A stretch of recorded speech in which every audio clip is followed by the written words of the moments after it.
नमस्कार. आज आपण प्रोफेसर प्रशांत राऊत या यूट्यूब चॅनलवर एका अतिशय यशस्वी व्यक्तीची मुलाखत घेतो आहे.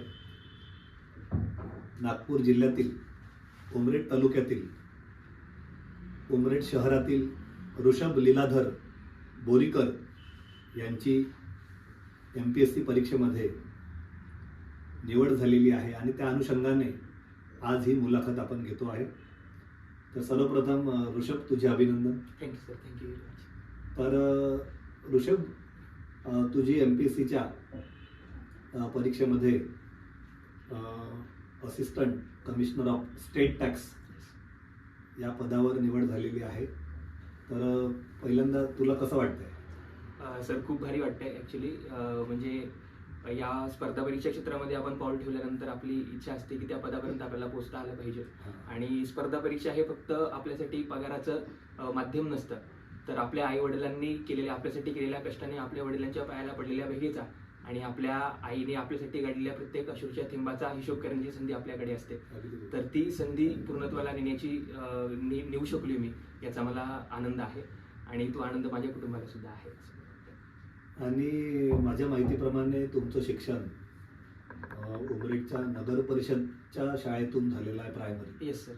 आणि त्यानंतर मग तुम्ही उमरेडचं जे नामवंत शिक्षण संस्था आहे, जीवन शिक्षण मंडळाचं जीवन विकास विद्यालय, इथून तुम्ही 11वी 12वी झाले सायन्समधून. हो. आणि मग तुमचा प्रवास इथून पुण्याला फर्ग्युसन महाविद्यालयात झाला, तिथून तुम्ही BSc केले. हो. तर पुण्यात जाण्याचा काय उद्देश होता शिक्षणाचा? सर, माझ्या शिक्षकांनी, जीवन विकास विद्यालयातील शिक्षकांनी ज्या पद्धतीने मला मार्गदर्शन केलेलं होतं आणि सोबतच काही सिनियरचं मला मार्गदर्शन होतं, त्या सर्वांच्या माध्यमातून स्पर्धा परीक्षेमध्ये आपलं करिअर करावं, स्पर्धा परीक्षा आणि नागरी सेवेमध्ये, असं माझं आधी ठरलेलं होतं. आणि त्यानुसारचा रोडमॅप माझा तयार होता. आणि त्यासाठी पुणे हे त्यावेळी, म्हणजे आता सुद्धा स्पर्धा परीक्षेचं केंद्र म्हणून आहे, तर त्यामुळे स्पर्धा परीक्षेसाठी आपण पुण्याला जावं अशी इच्छा होती. आणि त्यासाठी मग ग्रॅज्युएशनमध्ये सुद्धा स्पर्धा परीक्षेची तयारी करता यावी यासाठीच फर्ग्युसन महाविद्यालय मी निवडलेलं होतं. आणि त्यामुळे त्या ठिकाणी जाऊन मी तयारी करण्याचा विचार केलेला होता. खूप छान, खूप छान. आणि या दरम्यान मला वाटतं तुम्हाला एक स्कॉलरशिपही भेटली. हो सर. ॲक्च्युली स्पर्धा परीक्षा करण्यासाठी आणि सोबतच पुण्यामध्ये शिक्षण घेण्यासाठी एक आर्थिक पाठबळ आपल्याला पाहिजे असतं. तर त्यामुळे घराची परिस्थिती बघता आपल्या शिक्षणामुळे कुठलाही घरातलं अर्थशास्त्र बिघडू नये असं मला वाटत होतं. आणि त्यामुळे सर माझा रोडमॅप अशा पद्धतीने होता की आपल्याला त्या पद्धतीचे फायनान्शियल रिसोर्सेस सुद्धा उपलब्ध झाले पाहिजेत. आणि सर त्यामुळे 12वी जर आपण चांगले टक्के घेतले सायन्समध्ये, तर BSc मध्ये आपल्याला केंद्र सरकारची एक इन्स्पायर ही स्कॉलरशिप मिळत असते, ज्या स्कॉलरशिपमध्ये तुम्हाला दरवर्षी 80,000 मिळत असतात. त्या आर्थिक पाठबळामुळे, केंद्र सरकारच्या स्कॉलरशिपच्या माध्यमातून मिळणाऱ्या आर्थिक पाठबळामुळे आपलं शिक्षण हे घरावर आर्थिक ताण नाही तर पूर्ण होऊ शकतं असं मला वाटलेलं होतं. आणि आई वडील तुमचे दोघेही जण डेली कलेक्शन करतात. हो. आणि अत्यंत हलाखीच्या परिस्थितीतून तुम्ही हा मार्ग शोधला. Yes sir. हो. त्यामुळेच सर मी मग त्यामध्ये 12वी अभ्यास करण्याचं एक पहिलं जे इन्स्पिरेशन होतं ते हेच होतं की आपल्याला चांगले टक्के मिळवायचे आहेत, जेणेकरून पुढचे स्कॉलरशिप आपल्याला मिळवता येतील. आणि त्या पद्धतीने सर ती स्कॉलरशिप मला मिळाली आणि माझं ग्रॅज्युएशन सोबतच स्पर्धा परीक्षेची तयारी त्यामुळे पूर्ण मी करू शकलो. खूप छान, खूप छान. आणि मला सांगायला आवडेल ऋषभबद्दल की आधीच त्यांनी परीक्षात 2 वेळा त्यांना यश मिळालेलं आहे. आणि त्यामध्ये भंडाऱ्याला नगर परिषद कार्यालयामध्ये ते कर निर्धारण व प्रशासक अधिकारी होते. तर तो अनुभव जर आमच्या दर्शकांना. सर, मुळात 2022ला माझं ग्रॅज्युएशन पूर्ण झालं फर्ग्युसन महाविद्यालयातून. त्यानंतर 2023ला मी MPSC राज्यसेवेचा पहिला अटेम्प्ट दिलेला. त्या अटेम्प्टमध्ये प्री मेन्स आणि इंटरव्ह्यू मी दिलेला, परंतु त्यामध्ये 10 मार्कांनी माझं यश ते हुकलेलं होतं. पण सुदैवाने सर त्यावर्षी जी नगर परिषदेची परीक्षा होती ती परीक्षा मी पास केलेली होती. त्या परीक्षेमध्ये नगर परिषद कर निर्धारण व प्रशासकीय अधिकारी हे पद मला मिळालेलं होतं. आणि भंडारा जिल्ह्यातील जे तुमसर नगर परिषद आहे त्या नगर परिषदेत माझी अपॉइंटमेंट झालेली होती. तर त्यामुळे एक प्रोफेशनल एक्सपिरियन्स सुद्धा मला त्या ठिकाणी घेता आलेला होता. बरं, माझा पुढचा प्रश्न असा आहे की आता जे मुलं स्पर्धा परीक्षेची तयारी करत आहेत, तर त्यांनी नेमकी कशी दिशा असावी त्यांच्या अभ्यासाची असं तुम्हाला वाटतं? सर, मला असं वाटतं की स्पर्धा परीक्षेच्या दृष्टिकोनातून विचार करताना काही घटक महत्त्वाचे आहेत. त्यामध्ये इंटरनल डिसिप्लिन आणि दुसरं म्हणजे प्रॅक्टिकल डिसिजन मेकिंग महत्त्वाचं आहे. म्हणजे त्यावेळी तुम्ही कुठला डिसिजन घेताय स्पर्धा परीक्षेच्या संबंधाने त्यावर तुमचे पुढच्या 1-1.5 वर्षांचा त्यामध्ये त्याचा इफेक्ट किंवा प्रभाव पडत असतो. तर त्यामुळे प्रॅक्टिकल डिसिजन मेकिंग करणं महत्त्वाचं आहे. या डिसिजन मेकिंगमध्ये कुठलीही भावनिकता किंवा कुठल्याही पोकळ मोटिवेशनला बळी न पडता अतिशय प्रॅक्टिकल राहून डिसिजन घेणं महत्त्वाचं आहे. त्या संपूर्ण प्रोसेसमध्ये मी हे सांगेन की ज्या विद्यार्थ्यांना या प्रोसेसमध्ये यायचं आहे स्पर्धा परीक्षेच्या, त्यांनी या स्पर्धा परीक्षेची इत्थंभूत माहिती घेणं महत्त्वाचं आहे. आपल्याला बऱ्याच वेळी या स्पर्धा परीक्षेतून मिळणाऱ्या पदांबद्दल किंवा ध्येयाबद्दल एक ग्लोरिफिकेशन आपल्यापर्यंत पोहोचलेलं असतं. त्या ग्लोरिफिकेशनमुळे एक वेगळी बाजू आपल्याला दिसत असते. परंतु त्या ध्येयापर्यंत पोहोचण्यासाठी जी प्रोसेस आहे, जी प्रॅक्टिकल राहून आपल्याला पूर्ण करावी लागते, त्यासाठी प्रचंड वेळ महत्त्वाचा असतो, प्रचंड संयम तुम्हाला लागत असतं आणि मेहनत तर असतेच. ती प्रोसेस कुठेतरी झाकोळली जाते. त्यामुळे त्या प्रोसेसची प्रॅक्टिकल माहिती असणं आपल्याकडे महत्त्वाचं आहे. आणि सोबतच सर ही ध्येय गाठल्यानंतर त्यानंतर जी आपल्या आयुष्य आपल्याला सामोरं जावं लागतं त्याबद्दल सुद्धा एक वेगळं ग्लोरिफिकेशन आपल्याकडे आपल्या समाजामध्ये आहे.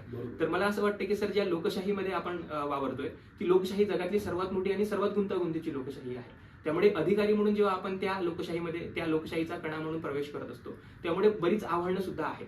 त्यामुळे ते आव्हानं पेलताना आपल्या वैयक्तिक आयुष्यावर सुद्धा फरक पडू शकतो. तर त्यामुळे अशी दुहेरी जाणीव ठेवूनच या स्पर्धा परीक्षेचा विचार होणं महत्त्वाचं आहे. जे विद्यार्थी या पूर्ण प्रोसेसमध्ये आधीपासून आहेत त्यांना मी असं सांगेन की ही प्रोसेस जी आहे ती एक मार्गांचा गेम आहे. तर ती आपल्याला हा जो क्रक्स आहे की या संपूर्ण प्रोसेसमध्ये मोटिवेशन हे एक अंधश्रद्धाच आहे. त्यामुळे अतिशय प्रॅक्टिकल राहून या प्रोसेसला मार्कांचा गेम समजून तुमची मेहनत ही त्या प्रोसेसमध्ये मार्क मिळवण्यासाठीची असली पाहिजे. त्यासाठी मग PYQ अनालिसिस करणे, सिलेबस व्यवस्थित बघणे आणि आपल्या रिसोर्सेसना कुठलीही फापट पसारा अशा पद्धतीनं होऊ न देता त्याला एक लिमिट आणून त्या रिसोर्सेसवर वारंवार रिव्हिजन करून आपले रिव्हिजन मटेरियल आणि परीक्षेच्या दिवसापर्यंतचे वाचण्यासाठीचं मटेरियल जे नोट्सच्या माध्यमातून आपण तयार करत असतो ते तयार ठेवून त्या परीक्षेला सामोरच गेलो तर मला असं वाटतं की हा प्रोसेस मध्ये आपल्याला म्हणजे त्या प्रोसेसमध्ये आपलं जे ठरवलेलं ध्येय आहे त्या ध्येयाच्या किमान जवळ आपण पोहोचू शकतो असं मला वाटतं. बरोबर, अगदी बरोबर आहे. बरं, मला सांगा की आता तुम्ही उमरेड सारख्या ग्रामीण भागातून आहे. मला वाटतं उमरेड मधला हा पहिलाच निकाल आहे MPSCचा, याचा मला विशेष आनंद आहे. आणि असंख्य मुलं स्पर्धा परीक्षेची तयारी झपाट्याने अनेक वर्षापासून करून राहिलेली आहे. तर बरेचदा काय होतं की 5-5, 7-7 वर्ष निघून जातात. अशा वेळेस त्यांच्याकडे काही प्लॅन बी असावा का? हो सर, नक्कीच. मी जे बोलतोय की आपल्या प्रॅक्टिकल डिसिजन मेकिंग आपण करायला पाहिजे. तर त्यामुळे सर मला असं वाटतं की बऱ्याच वेळा एखाद्या परीक्षेसोबत भावनिकतेला अटॅच केलं जातं आणि त्यामुळे त्या परीक्षेमध्ये ती भावनिकता एक 5-6 वर्ष निघाल्यानंतरच आपल्याला लक्षात येते की आपले वर्ष या ठिकाणी वाया गेलेले आहेत. तर त्यामुळे मी नेहमी मला असं वाटतं की आपल्याला राज्यसेवेतलं एखादं पद मिळत नसेल तर MPSC कंबाईन परीक्षेतून STI व्हायचं नाही असं कोणीच म्हणलेलं नाही किंवा STI होता आला नाही म्हणून नगर परिषदेमध्ये कर्णधार प्रशासकीय अधिकारी व्हायचं नाही असंही कोणी म्हणलेलं नाही. त्यामुळे त्यावेळी प्रॅक्टिकल डिसिजन मेकिंग करून आणि सध्या आपल्याकडे कुठले पर्याय उपलब्ध आहे त्याचा विचार करणं महत्त्वाचं आहे. सोबतच ही प्रोसेस जी आहे त्या प्रोसेसमध्ये अपयश हे येणारच आहे. तेव्हा अपयशांना पार्ट ऑफ द प्रोसिजर म्हणून स्वीकारता आलं पाहिजे. मी स्वतः जेव्हा MPSC राज्यसेवेचा पहिला अटेम्प्ट 2023 ला दिला माझं ग्रॅज्युएशन झाल्यानंतर, त्यावेळी प्री पास करून मेन्स पास करून मी इंटरव्ह्यूला गेलो आणि इंटरव्ह्यूवरून परत आल्यानंतर जेव्हा जनरल मेरिट लिस्ट आलेली तेव्हा माझं यश हे 10 मार्कांनी हुकले हे मला कळलेलं होतं. त्यामुळे प्री मेन्स आणि इंटरव्ह्यूवरून पोस्ट न घेता परत येणार म्हणजे अख्ख्या वर्डासोबत एखाद्या नवरदेवाने आपल्या नवरीच्या मंडपात जाणार, आली नवरीला न घेता परत आल्यानंतर त्या नवरदेवाला जेवढं दुःख झालं असेल तेवढं दुःख मला झालेलं होतं. परंतु या प्रोसेसमध्ये ही अपयश जे आहे ते पार्ट ऑफ द प्रोसिजर म्हणून स्वीकारता आलं पाहिजे. कारण लहू कानडे नावाचे लेखक फार सुंदर म्हणतात की प्रवासाचा रस्ताच जर अपयश रूपी स्मशानभूमीतून जाणार असेल तर जडणाऱ्या धगधगत्या प्रेताकडे बघून गहिवरण्यात अर्थ नाही.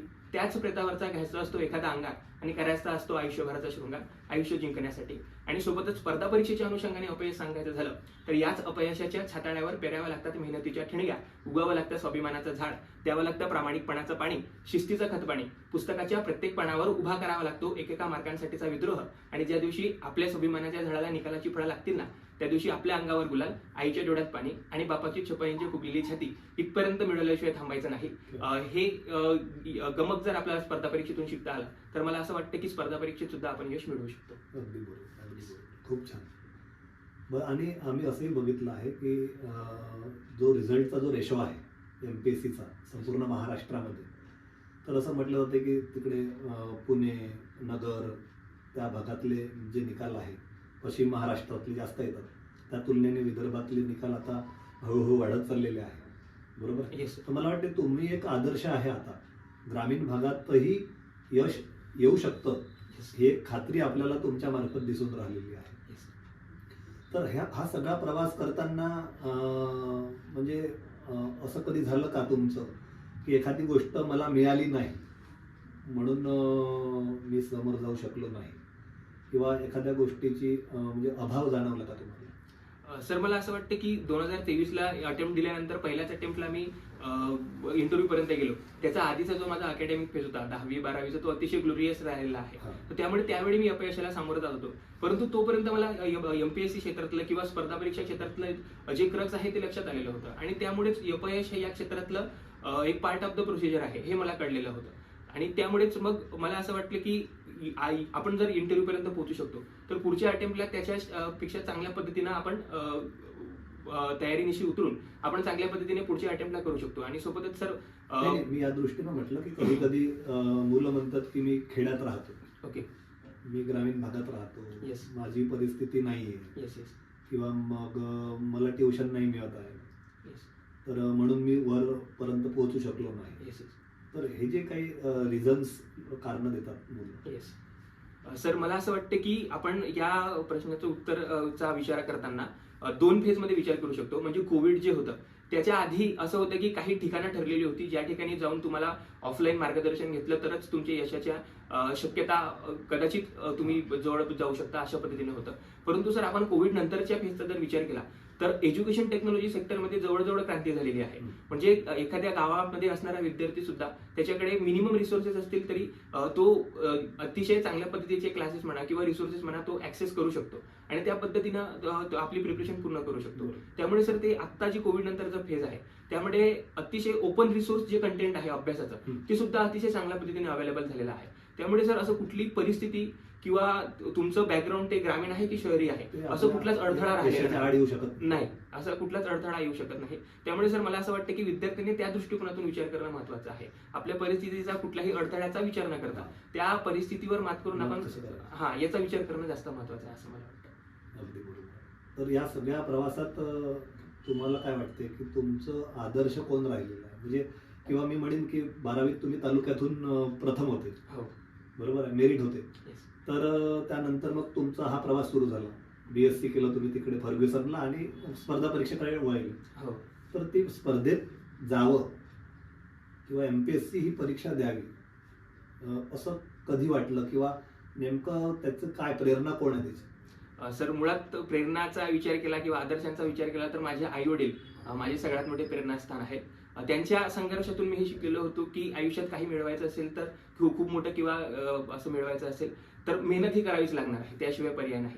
आणि त्यानंतर सर मला जी उमरेड या शहरामध्ये प्रामुख्याने जे सांस्कृतिक वातावरण मिळालेलं आहे आणि त्या निमित्ताने माझ्यामध्ये जे संस्कारांचं इनकल्केशन झालं मग ते अतिशय माझ्या जी शाळा आहे जीवन विकास विद्यालय ते असेल किंवा मग ज्या ठिकाणी मी वाचनासाठी भरपूर वेळ दिलेला आहे ते अनुभव वाचनालय आहे. तर त्या अनुभव वाचनालयामध्ये शालेय जीवनापासून मी वाचनासाठी जायचो. त्यामध्ये त्या वाचनालयामध्ये एक शेल्फ आहे, त्या शेल्फमध्ये संपूर्ण स्पर्धा परीक्षा आणि स्पर्धा परीक्षा पास केलेल्या विद्यार्थ्यांची अधिकाऱ्यांची मनोगत असणारी पुस्तकं आहेत. तर त्या पुस्तकं वाचल्यानंतर मला त्यांचे अनुभव माझ्यासोबत रिलेट झाल्यासारखे वाटले आणि ते झाल्यानंतर मला असं वाटलं की स्पर्धा परीक्षा हे आपल्या करिअरच्या दृष्टिकोनातून आणि नागरी सेवा आपल्या करिअरच्या दृष्टिकोनातून आपण विचार करू शकतो. पुढे मग जीवन विकास विद्यालय आहे. जीवन विकास विद्यालयाच्या प्रांगणामध्ये आपण पाऊल ठेवलं तर समोरच आपल्याला स्वामी विवेकानंदांचं वाक्य दिसतं, rise awake not stop till the goal is reached. आयुष्यात काय करायचं आहे तर या वाक्यास पूर्णत्वास न्यायचं आहे. ही पहिली आणि महत्त्वाची शिकवण मला त्या ठिकाणी मिळालेली होती आणि सोबतच शिक्षकांचं मार्गदर्शन सोबत होतं. त्यामुळे सर मला असं वाटतं की आपण जसं म्हणतो की यश हे एकट्याचं कधीच नसतं, ते कलेक्टिव्ह आहे. तर त्यामुळे मला असं वाटतं की या सर्व घटकांचा महत्त्वपूर्ण वाटा माझ्या या यशामध्ये आहे. बरं, मला सांगा, मुलाखत जी असते MPSCची मुलाखत, हो तर बरेच लोक प्री पास होतात, मेन्स पास होतात, परंतु मुलाखतीतून परत येतात. हो किंवा कधी कधी मुलाखतीबद्दल बरेच गैरसमज असतात. हो की मला इंग्रजी येणं आवश्यक आहे, नाहीतर मी पुढे जाऊन शकणार नाही. येस तर मुलाखतीचे जे काही विद्यार्थ्यांमध्ये गैरसमज आहे तर यावर थोडा प्रकाश टाका. सर मुलाखतीचा विचार केला तर मुलाखत ही स्पर्धा परीक्षा क्षेत्रातला एक शेवटचा टप्पा आहे. तुमचं ज्ञान जे आहे ती प्री आणि मेन्सच्या स्टेजवर चेक झालेलं असतं. तुमचं व्यक्तिमत्व चाळून घेण्यासाठी तुम्हाला मुलाखतीला सामोरं जाण्यासाठी त्या ठिकाणी मुलाखत हे फेज ठेवण्यात आलेली आहे. तर मुलाखतीला तुम्हाला जे प्रश्न विचारले जातात ते तुमच्या आयुष्यासंबंधीचे असतात. तुमचं जे बॅकग्राऊंड आहे, तुमची शिक्षण आहे, तुमचं या स्पर्धा परीक्षा क्षेत्रातली वाटचाल आहे, प्रवास आहे, त्याबद्दल तुम्हाला प्रश्न विचारले जातात. तर ती प्रश्न ज्या पद्धतीनं विचारतात त्या पद्धतीनं जेन्युअन उत्तरं आणि सोप्या शब्दात उत्तरं देणं त्या ठिकाणी अपेक्षित असतं. तर अशा पद्धतीने जर आपण देऊ शकलो तर मला असं वाटतं की मुलाखत हा हर्डल असं काहीच नाही. त्या ठिकाणी तुम्हाला प्रामाणिकपणे त्या मुलाखतीला आपलं व्यक्तिमत्व जर त्या 3 मेंबरच्या पॅनल समोर उतरवता आलं तर अतिशय चांगल्या पद्धतीने तुमची मुलाखत सुद्धा पार पडू शकते. Yes. आणि आता तुम्ही तुमचं ट्रेनिंग सुरू होईल काही दिवसांनी, हो. आणि मग तुम्ही प्रत्यक्ष रुजू व्हाल येस. त्या खुर्चीवर. येस. तर एक प्रशासक म्हणून आणि एक अधिकारी म्हणून बरेच कर्तव्य असतात, जबाबदाऱ्या असतात. तर त्या सगळ्या सांभाळण्याचा अनुभव तुम्हाला आता 1 वर्ष भंडारा जिल्ह्यात आलेला आहे. हो. पण तरी सुद्धा आता या पदावर प्रत्यक्ष जेव्हा तुम्ही काम कराल तेव्हा काय वाटतं, म्हणजे लोकांना न्याय देताना तुमची भूमिका कशी असेल? सर मला असं वाटतं की पुढचा प्रवास हा आधी ट्रेनिंगचा आहे. ते ट्रेनिंगमधून एक लर्निंग एक्सपिरियन्स आपल्याला मिळत असतो. विविध अटॅचमेंट असतात, त्यामधून जे काही शिकता येईल, नैतिकतेच्या बाबतीत असेल, प्रशासनाच्या बाबतीत असेल, आणि जे व्हॅल्यू सिस्टीम आहे अधिकाऱ्यांच्या बाबतीतली ती मला शिकता येईल. आणि मला असं वाटतं की सर्वसामान्य माणसापर्यंत आपली सेवा पोहोचेल आणि अशा पद्धतीनं आपलं काम आपल्या हातून घडावं अशी माझी इच्छा आहे आणि ते मी करण्याचा नक्की प्रयत्न करेन. अगदी बरोबर, कारण की शेवटी अधिकारी जो असतो हा प्रशासनाचा कणा असतो. येस. आणि ते मग UPSCतून घडलेले असो, MPSCतून घडलेले असो, ह्या सर्वांचा प्रशासनाला खूप मोठा असा एक हातभार लागत असतो. येस. तर मी शेवटाकडे वळतो की आता सध्या जे मुलं अभ्यास करत आहेत आणि काही 11वी-12वीलाच आहे, परंतु 11वी-12वीला असताना त्यांना असं वाटते की आपण आतापासून MPSCची तयारी करावी. हो. तर तशा विद्यार्थ्यांसाठी तुम्ही काय संदेश द्याल? सर मी हेच सांगेन की एक कुठल्याही पोकळ मोटिवेशनला बळी न पडता या स्पर्धा परीक्षेची इत्यंभूत माहिती आपण घेतली पाहिजे. त्यामध्ये स्पर्धा परीक्षेच्या ध्येयापर्यंत पोहोचण्यासाठी जी प्रोसेस आहे ती प्रोसेस कशा पद्धतीने प्रॅक्टिकलपणे पार पाडता येईल यासाठी संपूर्णपणे त्या प्रोसेसची माहिती घेणे, सिलेबसची माहिती घेणे महत्त्वाचं आहे. आणि सोबतच या प्रोसेसच्या नंतर जी काही आव्हानं आहे त्याची सुद्धा एक थोडी माहिती आपल्याला असली तर अशा पद्धतीची दुहेरी जाणीव ठेवूनच या परीक्षेचा विचार करता आला पाहिजे. आणि सोबतच स्पर्धा परीक्षा हे एकच क्षेत्र नाही ज्याला म्हणजे यशाच्या व्याख्याच्या चौकटीत बांधता येईल असं एकच क्षेत्र नाही. त्यामुळे इतर क्षेत्रांचा सुद्धा विचार होणं महत्त्वाचं आहे. प्रामुख्याने मला एक महत्त्वाचं उदाहरण या ठिकाणी नमूद करावं असं वाटतं. माझा मित्र आहे राहुल झोडे. त्यांनी 11वी-12वीला सायन्स केलं आणि नंतर त्याला लक्षात आलं की सायन्सला मुळातच त्याचा इंटरेस्ट नाही. त्यामुळे त्याच्यानंतर त्याने BA ला ऍडमिशन केलं. त्याने जेव्हा BA ला ऍडमिशन घेतलं ग्रॅज्युएशनच्या वेळी त्यावेळी त्याच्या करिअरला बऱ्याच जणांनी श्रद्धांजली वाहिलेली होती. परंतु त्यानंतर BA ला गेल्यानंतर त्याला त्याच्या संबंध एकलव्य फाउंडेशन सोबत आला. त्याच्यानंतर त्याने हायर एज्युकेशनसाठीच्या स्पर्धांची तयारी केली आणि Tata institute of social science मधून त्याने master of arts in rural development हा कोर्स पूर्ण केला. आणि आता सध्या तो क्वालिटी काउन्सिल ऑफ इंडियामध्ये अॅनालिस्ट या महत्त्वाच्या पदावर काम करतो आहे. आणि महत्त्वाचं म्हणजे आपलं करिअर एन्जॉय करतो आहे. तर मला असं वाटतं सर अशा बरीच क्षेत्र आहेत जे क्षेत्र आपल्याला माहीत नसतात तर ते क्षेत्र कुठेतरी झाकोळली जातात. त्यामुळे आपल्या यशाच्या ज्या व्याख्या आहेत ते रुंदावणं महत्त्वाचं आहे. त्यामुळे नवीन येणाऱ्या विद्यार्थ्यांनी एक कुठलाही चाकोरीबद्ध विचार न करता अतिशय मोकळ्या मनाने आपल्या करिअरचा विचार करावा या मताचा मी आहे. खूप छान, खूप छान. आज मला तुमच्याशी बोलून अतिशय आनंद झाला. आणि खरं तर आता मी उमरेडला राहतो त्यामुळे मला एक उमरेडकर म्हणून प्रचंड अभिमान आहे तुमचा आणि संपूर्ण बोरीकर कुटुंबाचा. तुमच्याशी छान संवाद साधता आला, मनमोकळ्या गप्पा झाल्या, त्याबद्दल खूप खूप तुमचे आभार आणि तुमच्यासाठी मी अभिनंदन म्हणतो आणि पुढील वाटचालीसाठी शुभेच्छा देतो. थांबतो. Thank you sir. ऍक्च्युली सर मुळात ज्या प्लॅटफॉर्मवर आमचे आदरणीय बंडू शिंदे सर आहेत, सुरेश झुरमरे सर आहेत आणि इतरही माननीय व्यक्तिमत्व या प्लॅटफॉर्मवर येऊन गेलेली आहेत, ज्यांना बघून आमची पिढी घडलेली आहे आणि अजून घडत आहे, त्या प्लॅटफॉर्मवर आपण मला संधी दिली त्याबद्दल मी आपले आभार मानतो आणि खूप खूप आभार सर. धन्यवाद.